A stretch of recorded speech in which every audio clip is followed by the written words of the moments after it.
UDF-ഉം BJP-യും കള്ളപ്രചാരണം നടത്തുന്നെന്നും വികസനത്തെ തമസ്കരിക്കുകയാണ് വലതുപക്ഷവും വലതുപക്ഷ മാധ്യമങ്ങളുമെന്നും MV ജയരാജൻ കണ്ണൂരിൽ പറഞ്ഞു.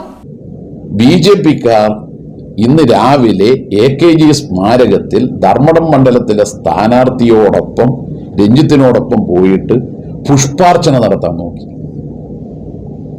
അവിടെ സ്മാരക സ്തൂപം സാധാരണഗതിയിൽ തുറന്നിടുക ആരെങ്കിലും സന്ദർശനത്തിന് വരുന്നുണ്ടെങ്കിലും അല്ലെങ്കിൽ ദിനാചരണ സമയത്തുമാണ്, അല്ലെങ്കിൽ എന്തെങ്കിലും പരിപാടികളുടെ സമയത്തുമാണ്. അപ്പോൾ അത് പൂട്ടിയിട്ടതാണ്.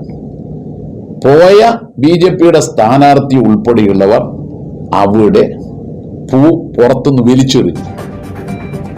ഒരുപക്ഷെ 1971 ലോക്സഭാ തെരഞ്ഞെടുപ്പിൽ AKGയെ തോൽപ്പിക്കാൻ വേണ്ടി അന്നത്തെ ജനസംഘവും കോൺഗ്രസും ഡീൽ ഉണ്ടാക്കി എന്ന കാര്യം കുറ്റബോധം ഉണ്ടാക്കിയത് കൊണ്ടാവാം AKG സ്മാരകത്തിൽ പൂ അർപ്പിക്കാൻ പോയത്.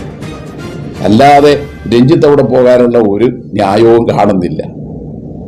AKGയുടെ നാശത്തിന് വേണ്ടി ആഗ്രഹിച്ചവർ ഇന്ന് കോൺഗ്രസുമായി ഡീൽ ഉണ്ടാക്കുന്നതിന്റെ ഭാഗമായി ഞങ്ങളും AKGന്റെ സ്മൃതി കുടീരത്തിൽ പോയ ആളാണെന്ന് വരുത്താനുള്ള നീക്കമാണോ അത്?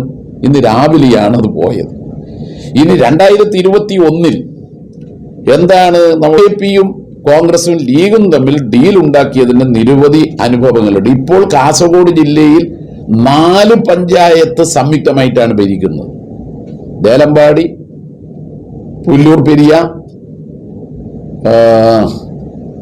പുത്തികെ, പൈവളികെ, ഈ 4 പഞ്ചായത്ത് സംയുക്തമായിട്ടാണ് ഭരിക്കുന്നത്.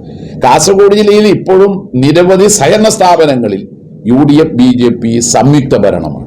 അതുകൊണ്ട് ഞങ്ങൾക്ക് അശേഷ സംശയമില്ല ഡീൽ ആരാണ് എന്നുള്ളത്.